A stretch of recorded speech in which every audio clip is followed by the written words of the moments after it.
Castaneda had hoped just to observe and take notes. But Don Juan explained that to understand shamanism fully, he must take peyote himself. It was a moment of acute indecision and fear.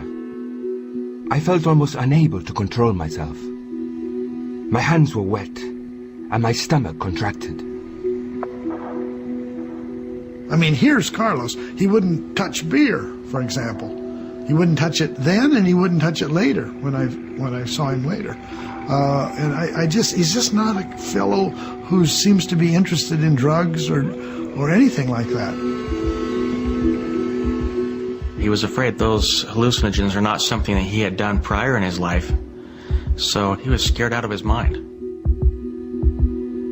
Don Juan urged me to chew it.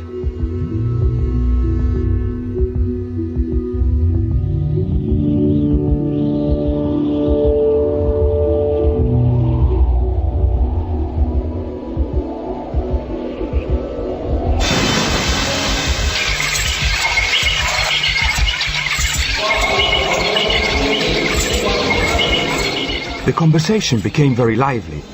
The men were talking in Italian and repeated over and over one phrase about the stupidity of sharks. I thought it was a logical, coherent topic.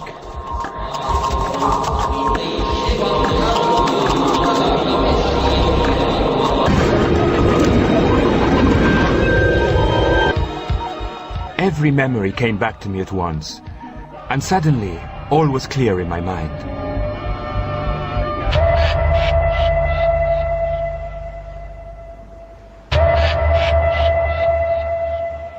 I raised my head and saw a black dog approaching. The dog became iridescent. An intense light radiated from its body.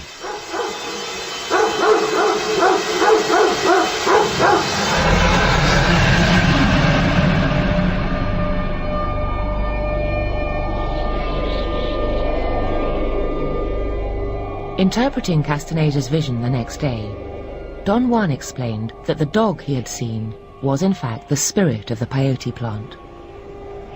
The spirit had never appeared to a Western man in this way before. Don Juan saw it as an omen that Castaneda had been chosen to become his apprentice.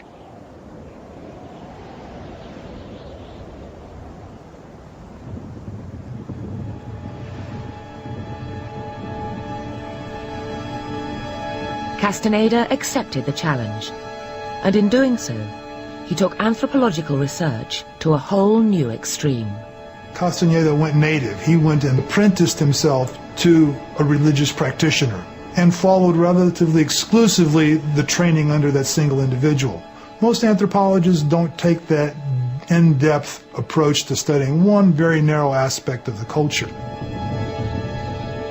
Carlos Castaneda, in a sense, created an academic transgression by breaking the boundaries between the observer and the participant.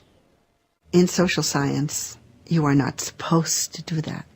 You are supposed to simply observe, be a witness, write about something, and then leave.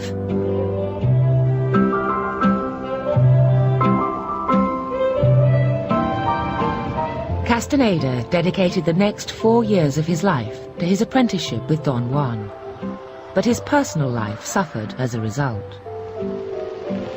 He told me that he had met a man that was a sorcerer, Don Juan, and he said that he was going to spend a lot of time with him, and he left me when he came back, and he just wasn't the same that he had been before.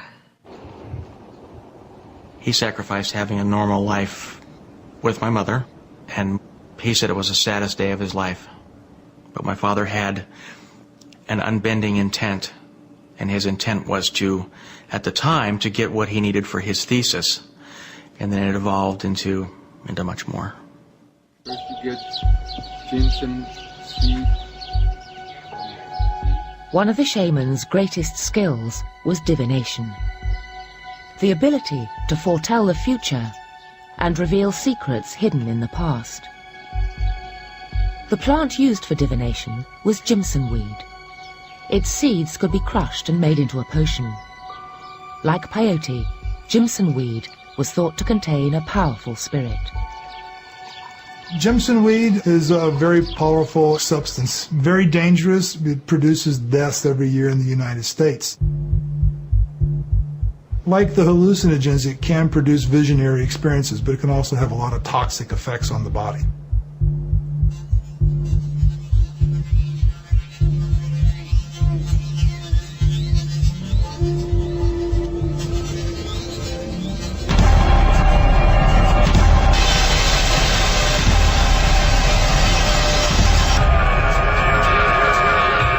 Castaneda claimed that in his trance, he saw that a close friend was on the verge of mental collapse.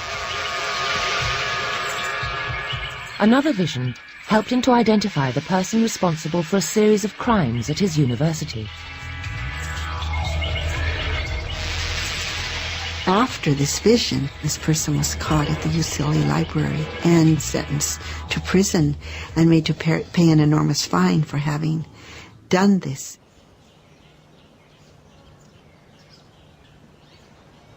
In the course of his apprenticeship, Castaneda became more and more versed in the effects of the plants used in shamanic rituals. The plants were basically designed to break down his defenses, break down his worldview, sort of stop his descriptions of reality in order to allow him to perceive the world in a different way. Under the influence of hallucinogenic mushrooms, Castaneda even came to believe he could fly. The momentum carried me forward, and from there I soared. I saw the dark mass of the mountains. My speed was extraordinary. I enjoyed such freedom and swiftness as I had never known before. He said he turned into a crow one time. Did you read that? And I never see a crow fly over that I don't talk to it and call it Carlos.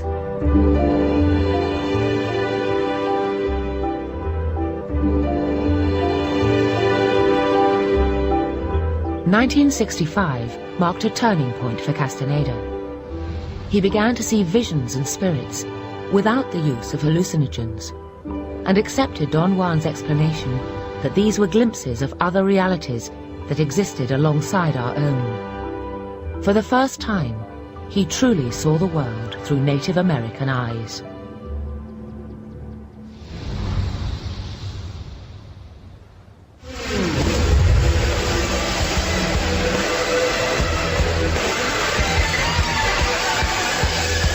But the 4-year apprenticeship was beginning to take its toll. Castaneda became increasingly disorientated as the line between one reality and another became blurred.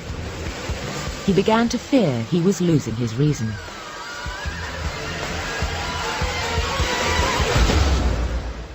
He's terrified. He's absolutely terrified. He's so devastated and so shaken by this that he knows that is the end of the 4 to 5 year apprenticeship that he describes